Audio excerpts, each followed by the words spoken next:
Et c'est le Steel Dream Show.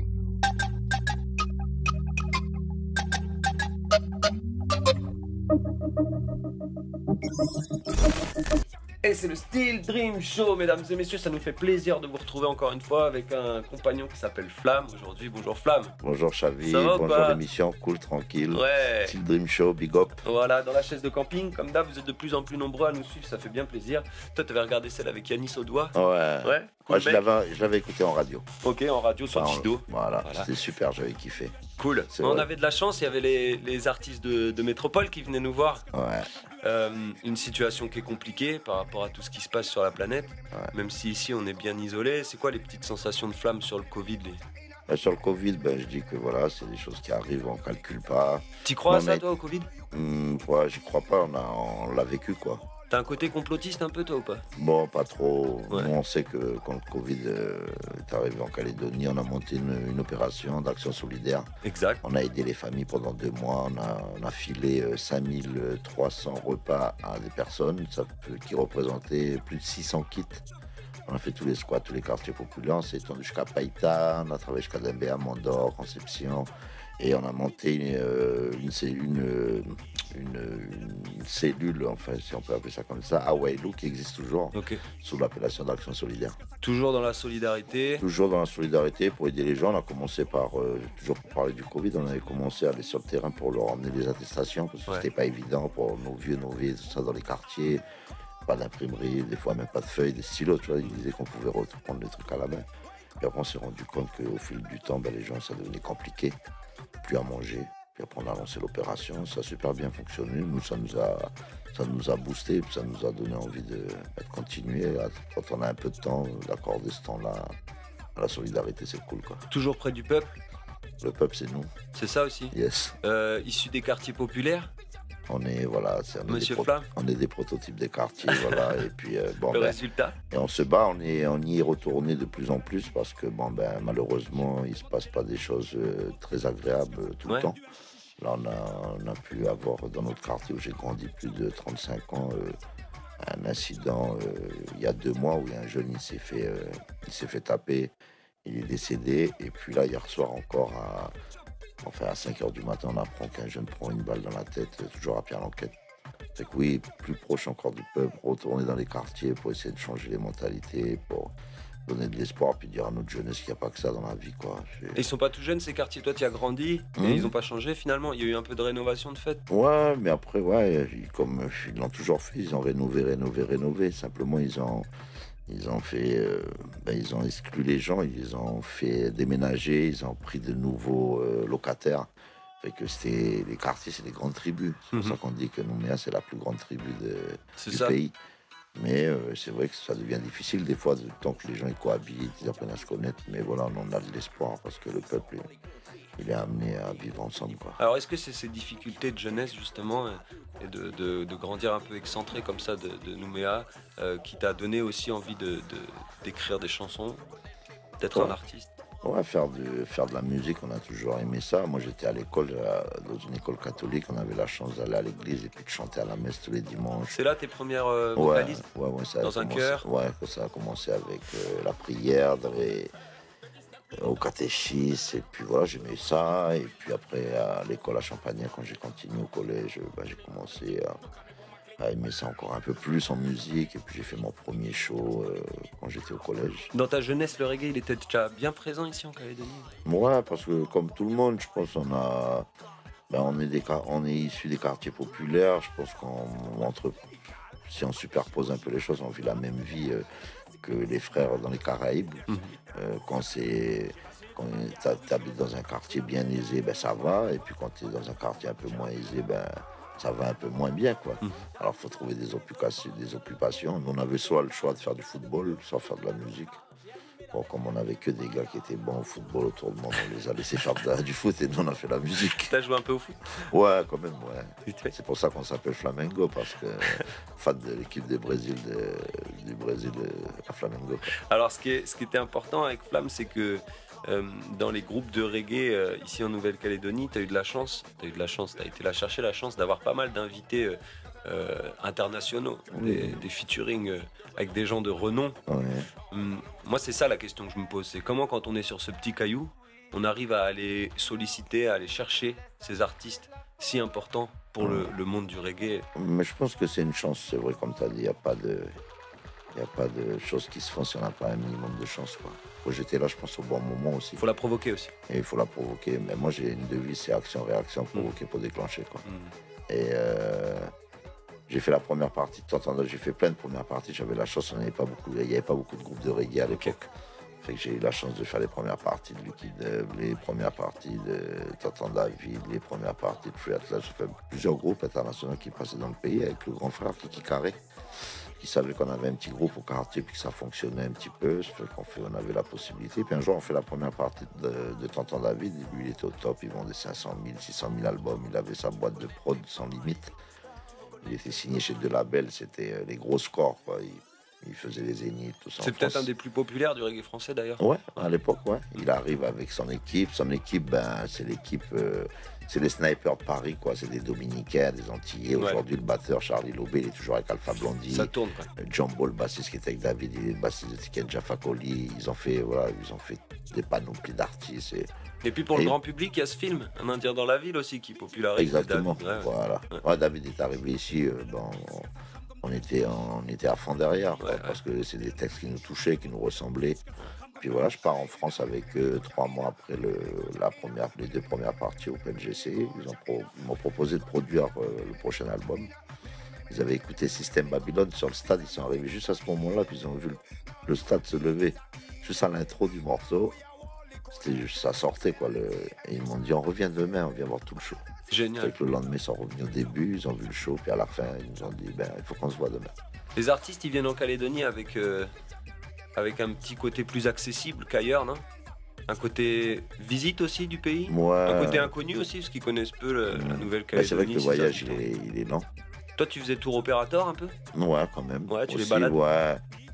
Pour les débuts, parce qu'après, j'en ai fait au moins, j'ai dû en faire quand même 70-80 d'événements. Ouais. Sur un événement comme le Reggae Sunsplash, il y a 33 personnes. Sur un événement comme le Musicali, il y a 99 artistes. On est dans quelle année là, à peu près? Dans les années 2000? Ouais, ça part là. Début 2000. On commence, on part de 95. Là, c'est là où je pars en France avec David. Je commence à checker les gars en France. Je commence à faire les albums avec eux, les featuring avec Pierre-Paul Jacques, avec les différents Soupa John qui chantent avec Raga Sonic dans Laisse le Peuple s'exprimer. Il y a Daddy Yod. Je commence à connaître du monde, c'est sympa. Pierre-Paul Jacques, à cette période en France, quand on fait le premier feat, il vend 900 000 albums. Il est sur l'album Kingston Karma. Fait qu'il me donne la possibilité de signer en maison de disque avec cet album. J'ai signé chez Taboo One, c'est un peu au milieu label jamaïcain où t'as Third World, U-Roy, tous les gros classiques, Lion Robbie. Tu fais ton premier séjour à Kingston?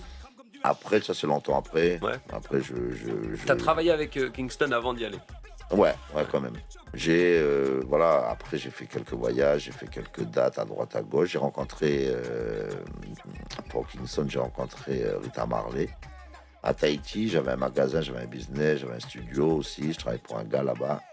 On a fait un voyage, on est revenu ici avec Rita Marley, son groupe. On a fait le concert au 4e avec Jean-Pierre Catin. Et puis on est retourné à Tahiti, puis elle m'a proposé, elle m'a dit, tu sais, j'ai un super studio en Jamaïque, tout ça, c'est Top Gang. Elle pensait que je connaissais pas, quoi.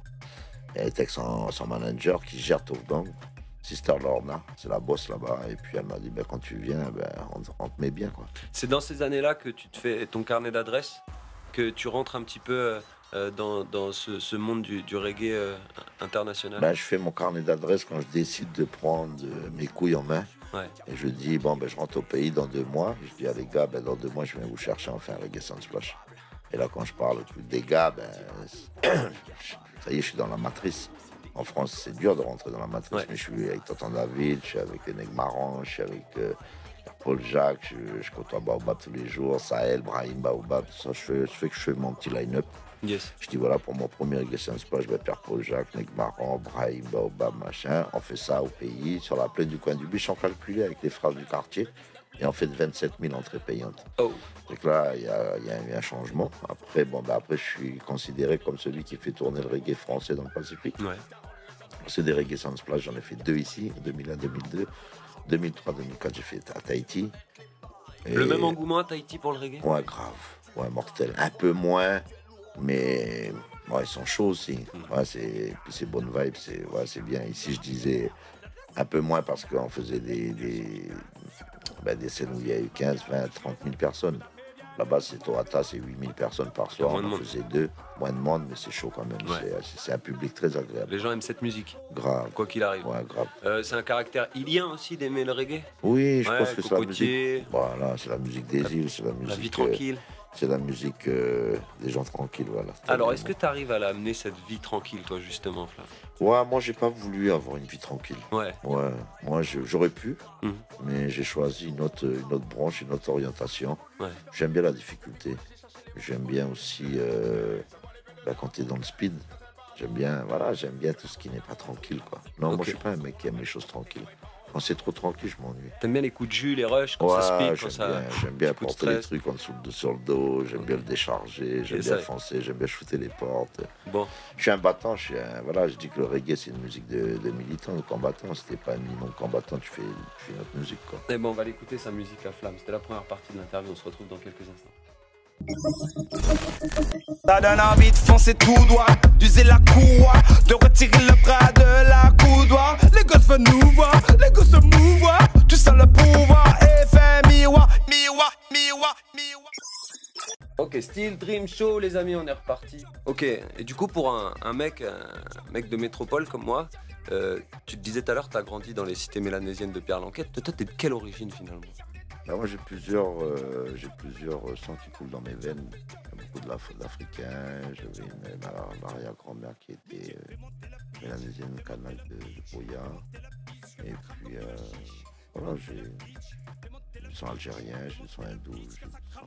Donc on rappelle, il y a des communautés bien présentes depuis longtemps ici sur le Caillou, comme tout à fait. Une communauté du côté de Nessadiou aussi. Exactement. Ça fait partie aussi un petit peu de tes origines. Oui, j'ai de la famille aussi. Les gens qui sont là depuis longtemps. Exactement. Ok, et ça explique un petit peu ce t-shirt oui aujourd'hui? Le oui, le tricot, c'est... Montre bien, regardez. Il est bon celui-là. Là. Oui, c'est moi qui l'ai fait. Ok. Voilà, c'est moi qui ai checké ça avec un graphiste pour la campagne, là, pour le deuxième référendum. Parce que, oui, je suis impliqué aussi en politique. Je fais un peu de politique, je suis à l'Union calédonienne. Je suis président du comité local de Nouméa qui représente 17 sections de base. C'est des sections qui réfléchissent dans leur secteur. Et puis, ça représente 516 militants, parce qu'on a eu notre dernier comité directeur samedi dernier à Canala pour préparer notre prochain congrès le 7, 8, 9 novembre. Donc finalement, quand on dit que le projet indépendantiste est très kanak et que, entre guillemets, il englobe pas trop les autres communautés, toi tu le prends comment ça? Non, je pense que, il y a eu des propagandes dans le temps. La politique, c'est pas toujours bien, quoi. Ouais. Ça divise les gens, c'est pas ce qui rassemble. Mais il y a des gens aussi qui ont beaucoup mené des campagnes avec des slogans axés sur la peur, avec beaucoup de peur, beaucoup de dénigrement sur les réseaux, ça continue, tu vois. Que ce soit à droite ou à gauche, les gens ils se tapent dessus tout le temps. Je pense qu'il faut avoir un bon projet de société, il faut faire comprendre à tout le monde que l'indépendance c'est inévitable.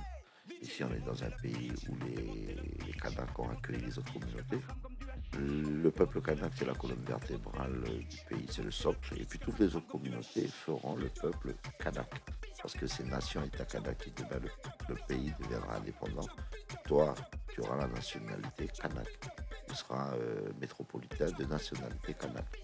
Et comme ça pour toutes les autres ethnies. Et puis, les légitimes, ce sont les Mélanésiens, les autochtones.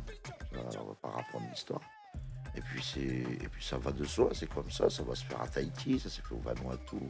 Après, c'est vrai qu'il y a des gens qui ont des intérêts un peu plus importants que d'autres. Ils ont peur de tout perdre. Ils se disent comment on va vivre. Ici, c'est l'Eldorado, c'est le paradis fiscal. C'est là où les gens, c'est un PIB de 1000 milliards. On dit que sans la France, on sera comme le Vanuatu, mais c'est extrêmement faux. Quand tu as compris tout ça, après, tu n'as plus cette crainte, tu n'as plus peur. Après, ça dépend des environnements où tu as grandi. On a grandi dans des environnements où on avait la chance de pouvoir comprendre ça tout jeune. Fait que même mes textes, mes chansons, mes albums ont toujours été axés politiquement. Sans trop l'être, mais voilà, ma première cassette à l'époque, c'était pas des CD, c'était des cassettes. J'ai appelé à tous mes frères, c'est un hommage à Jean-Marie Yoweri Chibaou après la mort des grands militants indépendantistes. À mon deuxième album, chez Mangrove, c'est avec le titre Système Babylone, il y a des titres qui parlent de gouvernement, lâchement la grappe, hommes politiques. Voilà, j'ai toujours été brut de décoffrage. Parce que je pense que c'est ce qui a fait notre spécificité aussi en tant que chanteur de reggae, groupe de reggae. Parce que Flamengo à la base c'est un groupe, c'est une bande de copains dans le quartier avec Freddy que tu connais. C'est fait. Et toute la bande que je salue, que je continue de côtoyer tous les soirs, on est ensemble. Et voilà, chacun a fait sa route de son côté. Et puis je suis content parce que les gens ils évoluent. Et puis voilà. Donc en fait, on n'a pas tous la même raison de se battre pour un nom et on n'a pas tous la même version du oui aussi. Non, c'est ça, exactement. Ouais. Je pense que la communication, on va pas se leurrer. La communication, elle demande à être améliorée encore des deux côtés. Surtout pour nous, au niveau des indépendantistes. Parce que quand tu comprends bien, nous on a sorti un manifeste qui s'appelle Nation État Kanaki. Et ça explique super bien, c'est une déclaration d'amour. On a rencontré des gens qui votent non et qui sont radicales durant cette campagne. Ils nous ont dit, mais pourquoi vous avez mis 32 ans pour nous sortir ce manifeste? C'est une déclaration d'amour, c'est inclusif. Et l'indépendance, c'est ça, quoi. Ça exclut personne. Ça regroupe tout le monde et puis tout le monde peut en vivre avec le peuple. Voilà. C'est comme ça et c'est pas autrement. Beaucoup ont peur, un petit peu comme dans ton pays dont tu es, donc tu as quelques souches, qui est l'Algérie, où ça s'est très mal passé, cette décolonisation, mais ça n'avait pas du tout la même histoire. Certains prennent ce contexte pour le comparer à la Calédonie. Toi, tu crois pas une seconde? Mais après, l'histoire des pieds noirs. Mais tout ça, ça a toujours fait peur aux gens. Ouais. Dès que les gens ils se sont fait spolier, quand on les a déplacés, tu vois, c'est un traumatisme. Ici aussi, le peuple, il n'a pas eu cette chance d'avoir des gens pour venir leur expliquer, les cicatriser toutes les plaies, tout ça qui ont été faites. Tu vois, le peuple kanak, il s'est fait tout seul, quoi. Il n'a pas rencontré des psychologues parce qu'il y a quand même eu des drames, il y a quand même eu beaucoup de violence, beaucoup de répression, Voilà, le peuple kanak, c'est un peuple digne, c'est un peuple qui sait accueillir, qui est bien chez lui, et puis que, voilà, que quand tu es bien avec lui, ben, tout ça se passe, quoi. Fait que les gens qui ont voulu venir habiter ici, faire richesse ici, sont partis peut-être, voilà, d'endroits où on les a jetés. Et ils se sont retrouvés ici. Et après, je pense que de facto, il est logique que tu dois accompagner le pays qui t'a accueilli, quoi. Donc ça, c'est la petite partie politique de Flamme, enfin en tout cas tes engagements. Oui, voilà. Et tu restes un organisateur d'événements. Ouais, Tu dois être malheureux pendant ce Covid? Malheureux, oui et non, parce que franchement, tu sais, j'ai commencé à organiser des concerts en 99. J'en ai fait pas mal, j'ai fait beaucoup d'artistes jamaïcains, français, j'ai fait du rap, j'ai fait différents trucs. Mais du compas après ces derniers temps, tout ça avec Kai, machin, on devait faire venir... Ouais, t'as des trucs tombés à l'eau quand même. On devait faire venir Michael, Guiran, tout ça. Bon, ça va se faire, hein, parce que les gars ont été payés déjà juste avant la période du Covid. Fait qu'on attend que les volets reprennent. Après, je pense que c'est bien aussi que chacun reste chez soi un peu. Et puis comme ça, on fait tourner l'économie au pays. C'est ça. On fait des petits concerts. On se rencontre un peu plus. On fait tourner nos brasseries, les clubs, tout ça. On va jouer dans les lacs à mal. Donc toi, tu as des choses de prévues qui arrivent bientôt? Tu vas jouer pour Halloween? Ouais, je vais faire des petites dates là, à droite, à gauche, à partir de samedi soir. Et pour les fêtes, justement. Et je vais sortir une mixtape de 5-6 morceaux. Je vais rentrer certainement au studio dans la semaine ou le début de semaine prochaine. Avec les frangins de la place, avec Louloupan, avec Gus, avec Siwan, avec toute l'équipe. On va aller chercher Petit Louis, on va essayer de voir si on peut choper le petit Francky Paulin qui est dans le Nord. Il y aura toujours du militantisme dans les textes? Grave, encore un peu plus. Aujourd'hui, j'ai 47 ans, j'ai commencé la musique, j'en avais 16. J'ai commencé à faire mes premiers albums. Et les choses, je les dis un peu plus... je les dis un peu plus avec de douceur, mais c'est toujours aussi percutant. Puis les gens, ils aiment bien quand ça marque, parce que les titres qui ont bien marché, c'est quand je chante Système Babylone. C'est ceux qui rentrent dedans. Quand je chante La Caravane, c'est quand je chante... Moi, ils aiment ça de moi. Puis là, il y a des titres, c'est vrai, qui parlent aux gens, dont un en priorité qui s'appelle Hypocrisie, que je chante depuis un an et demi déjà. Je l'ai tourné en live, mais chambé, quoi. Ça devait être un duo avec Daddy Mori. Je pense que je vais faire le duo avec un artiste que j'aime beaucoup ici dans le pays, je ne le dirai pas ce soir, mais un artiste que j'aime beaucoup et puis avec lequel j'ai eu l'occasion de faire une combinaison une fois. Et puis, j'irai le chercher pour ça. On attend ça pour 2021, début 2021 pour la fin de l'année là. Ah, pour Noël. Juste avant les Merci fêtes, Flamme. Olé. C'était Flamengo, mesdames et messieurs, c'était le Steel Dream Show. Merci de nous avoir suivis. Merci à la famille. et c'est le Steel Dream Show.